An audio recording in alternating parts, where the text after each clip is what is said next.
Radhe Krishna channel में आपका स्वागत है। दोस्तों, हम आपके लिए इस चैनल पर गीता, भागवत, महाभारत से जुड़ी बातें लेकर आते रहते हैं। वीडियो पसंद आए तो लाइक, सब्सक्राइब, शेयर कर दीजिएगा। श्रीमद् भागवत एकमात्र ऐसा ग्रंथ है जो मनुष्य को जीने का सही ढंग बताता है। गीता का सार संपूर्ण जीवन दर्शन है। गीता जीवन में धर्म, कर्म और प्रेम का पाठ पढ़ाती है। गीता संपूर्ण जीवन दर्शन है और इसका अनुसरण करने वाला व्यक्ति जीवन में कभी निराश नहीं होता है।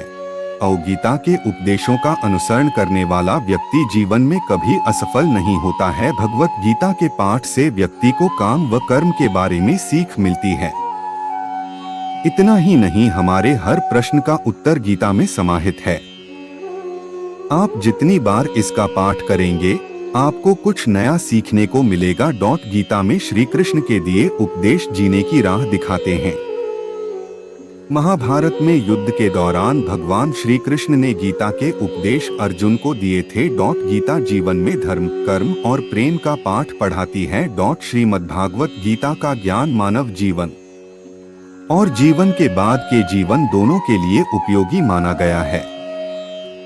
गीता में श्री कृष्ण ने बताया है कि मन किसी व्यक्ति का शत्रु कब बन जाता है। आइए यहाँ जानते हैं गीता के अनमोल उपदेश। श्री कृष्ण के अनमोल उपदेश वासना, क्रोध और लालच नरक का द्वार। गीता में वासना, क्रोध और लालच नरक के 3 द्वार माने गए हैं। ये तीनों चीजें आत्मविनाशकारी मानी जाती हैं। मिट्टी में मिल जाएगा शरीर। श्री कृष्ण कहते हैं, न यह शरीर तुम्हारा है, न तुम इस शरीर के हो। यह शरीर अग्नि, जल, वायु, पृथ्वी और आकाश से बना है और अंत में इसी में मिल जाएगा, परंतु आत्मा स्थिर है। फिर तुम क्या हो? श्री कृष्ण कहते हैं, अगर मेरा भक्त मौन होकर मेरे विश्वास पर सब सुन रहा है तो याद रहे उसके मौन का और उसके विश्वास का जवाब स्वयं मैं देता हूँ। किस्मत का लिखा कोई नहीं छीन सकता। अर्जुन को भगवान कहते हैं कि हे मनुष्य, तुम अपने आपको भगवान को अर्पित कर दो, यह सबसे उत्तम सहारा है। जो इसके सहारे को जानता है वह भय, चिंता और शोक से हमेशा के लिए मुक्त हो जाता है। गीता के अनुसार किस्मत का लिखा आपसे कोई छीन नहीं सकता। अगर ईश्वर पर भरोसा है तो आपको वो सब कुछ मिलेगा जिसके आप हकदार हैं। भविष्य का मजाक मत उड़ाओ। किसी के वर्तमान को देखकर उसके भविष्य का मजाक मत उड़ाओ, क्योंकि समय में इतनी शक्ति है कि वो कोयले को भी धीरे धीरे हीरे में बदल देता है। गीता में श्री कृष्ण कहते हैं कि जो मन को नियंत्रित नहीं करते हैं उनके लिए वह शत्रु के समान कार्य करता है। हमारा कर्म करता है भाग्य निर्धारित।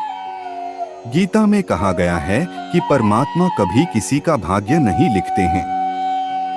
जीवन के हर एक कदम पर हमारी सोच, हमारा व्यवहार और हमारा कर्म ही हमारा भाग्य निर्धारित करते हैं। श्रीमद् भागवत गीता हिंदू धर्म का एक पवित्र ग्रंथ है। गीता में 18 अध्याय और 700 श्लोक हैं, जो सभी महत्वपूर्ण हैं। महाभारत में भगवान श्री कृष्ण ने अर्जुन को जो उपदेश दिए थे वही गीता है। गीता में आत्मा, परमात्मा, भक्ति, कर्म, जीवन आदि का वृहद रूप से वर्णन किया गया है। गीता से हमें यह ज्ञान मिलता है कि व्यक्ति को केवल अपने काम और कर्म पर ध्यान देना चाहिए। साथ ही कर्म करते समय इस बात का ध्यान रखना चाहिए कि हम जो भी कर्म कर रहे हैं उसका फल भी हमें निश्चित ही प्राप्त होगा। गीता हमें बताती है कि जीवन क्या है और इसे कैसे जीना चाहिए। आत्मा और परमात्मा का मिलन कैसे होते हैं, अच्छे और बुरे की समझ क्यों जरूरी है। इन सभी गूढ़ सवालों से जवाब हमें गीता से प्राप्त होते हैं। लेकिन सवाल यह है कि गीता का पूर्णत ज्ञान कैसे प्राप्त किया जा सकता है और इसके लिए इसे कितनी बार पढ़ना चाहिए। गीता पढ़ने का सही नियम क्या है? इन 4 चरणों से गुजरने के बाद ही मिलता है पूर्ण ज्ञान। भगवत गीता के पाठ से व्यक्ति को काम व कर्म के बारे में सीख मिलती है। इतना ही नहीं, हमारे हर प्रश्न का उत्तर गीता में समाहित है। आप जितनी बार इसका पाठ करेंगे आपको कुछ नया सीखने को मिलेगा। श्रीमद्भागवत गीता हिंदू धर्म का एक पवित्र ग्रंथ है। गीता में 18 अध्याय और 700 श्लोक हैं, जो सभी महत्वपूर्ण हैं। महाभारत में भगवान श्री कृष्ण ने अर्जुन को जो उपदेश दिए थे वही गीता है। गीता में आत्मा, परमात्मा, भक्ति, कर्म, जीवन आदि का वृहद रूप से वर्णन किया गया है। गीता से हमें यह ज्ञान मिलता है कि व्यक्ति को केवल अपने काम और कर्म पर ध्यान देना चाहिए। साथ ही कर्म करते समय इस बात का ध्यान रखना चाहिए कि हम जो भी कर्म कर रहे हैं उसका फल भी हमें निश्चित ही प्राप्त होगा।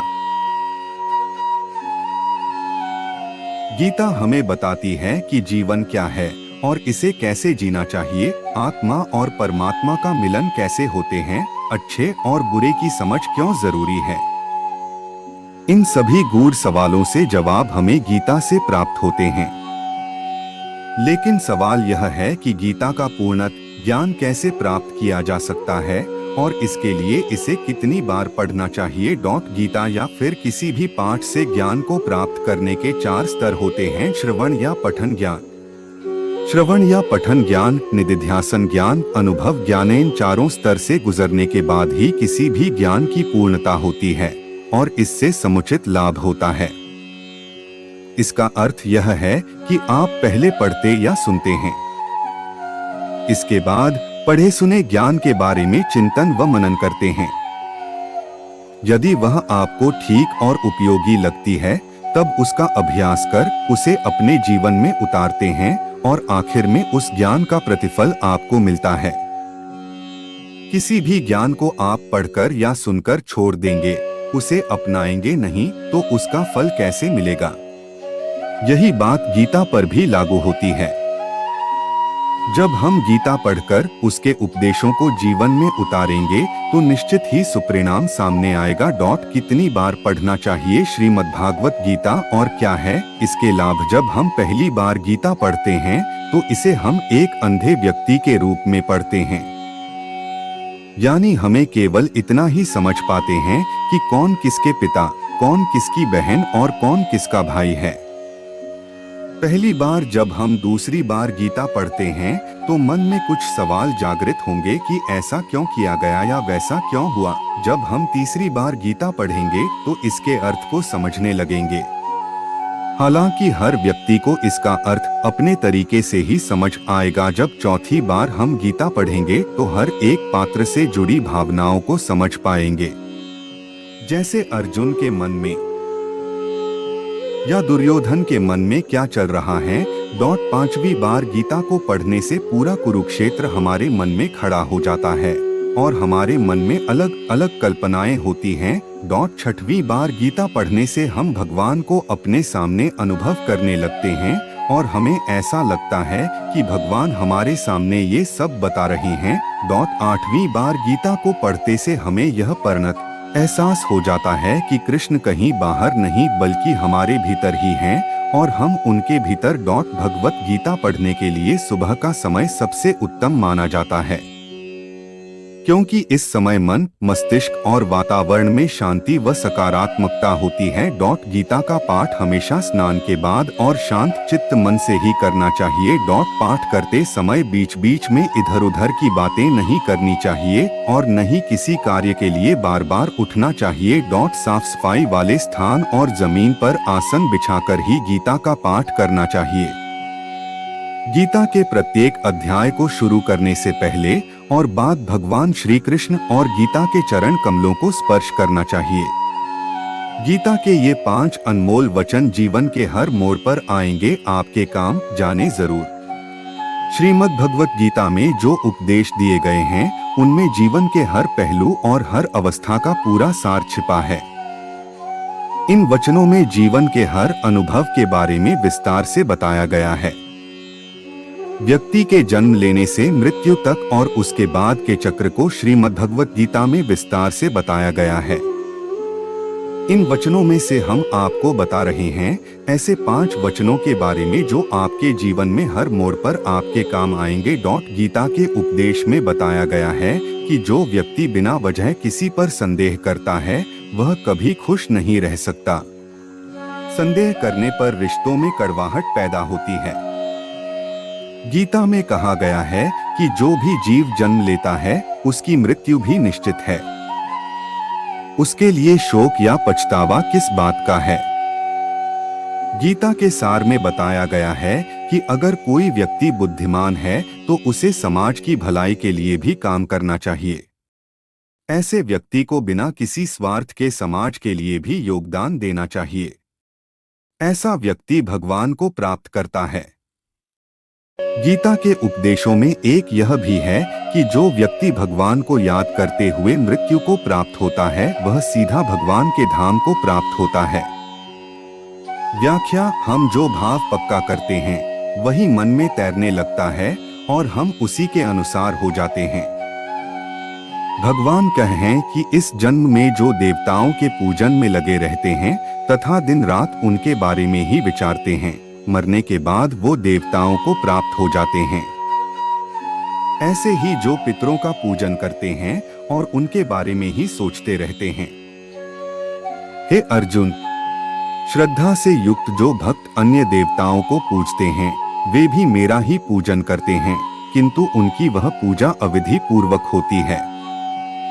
व्याख्या: सभी देवता अलग अलग एनर्जी हैं जो निश्चित कार्यों के अध्यक्ष हैं, जैसे बुद्धि के लिए सरस्वती, धन के लिए लक्ष्मी जी और बल के लिए हनुमान जी आदि। ये सभी ऊर्जाएं परमात्मा से ही उपजी हैं। अतः सभी देवी देवताओं का आदि कारण परमात्मा ही है। यहाँ भगवान कह रहे हैं कि हे अर्जुन, जो श्रद्धा से युक्त भक्त अलग अलग देवी देवताओं की पूजा करते हैं, असलियत में परोक्ष रूप से वो मेरा ही पूजन कर हैं, लेकिन उनकी यह पूजा अविधि पूर्वक होती है, क्योंकि वो सीधे मुझे नहीं भज रहे हैं, बल्कि अपनी इच्छाओं की पूर्ति के लिए संबंधित देवताओं की पूजा में लगे हैं। अतः हमें परमात्मा के वास्तविक निराकार स्वरूप को ही पूजना चाहिए, क्योंकि जब पूजा कर ही रहे हैं तो क्यों न यह विधि पूर्वक हो। अनन्याश्चिंत्यन्तो मां ये जना पर्युपास्ते तेषा नित्याभियुक्ताना योगक्षेम वहाम्यहम्। गीतार्थ: जो भक्तजन अनन्य भाव से मेरा चिंतन करते हुए मुझे पूजते हैं, ऐसे नित्ययुक्त साधकों के योगक्षेम को मैं स्वयं वहन करता हूँ। जिस व्यक्ति के मन में हर समय केवल परमात्मा ही बसे हों और उनसे बढ़कर दुनिया में उसके लिए अन्य कोई न हो, वही भक्त है। भगवान कह रहे हैं कि जो भक्त केवल मेरा ही हर पल चिंतन करते हुए अन्य कोई भी भाव को अपने भीतर नहीं लाता और केवल मेरा ही पूजन करता है, ऐसे निरंतर परमात्मा से जुड़े साधकों की साधना की रक्षा मैं स्वयं करता हूँ। अर्थात भक्त ने जो भी साधना आज तक की है वह संस्कार रूप में चित्त में जाकर इकट्ठी हो जाती है, फिर उसका नाश नहीं होता, क्योंकि परमात्मा उसकी रक्षा करते हैं और वह साधना साधक को अध्यात्म मार्ग में आगे बढ़ने के लिए प्रेरित करती रहती है। अर्थात भगवान श्री कृष्ण को पूजने वालों को मिलता है यह लाभ होता देवताओं को पूजने वाले देवताओं को प्राप्त होते हैं, पितरों को पूजने वाले पितरों को प्राप्त होते हैं, भूतों को पूजने वाले भूतों को प्राप्त होते हैं और मेरा पूजन करने वाले मुझको ही प्राप्त होते हैं।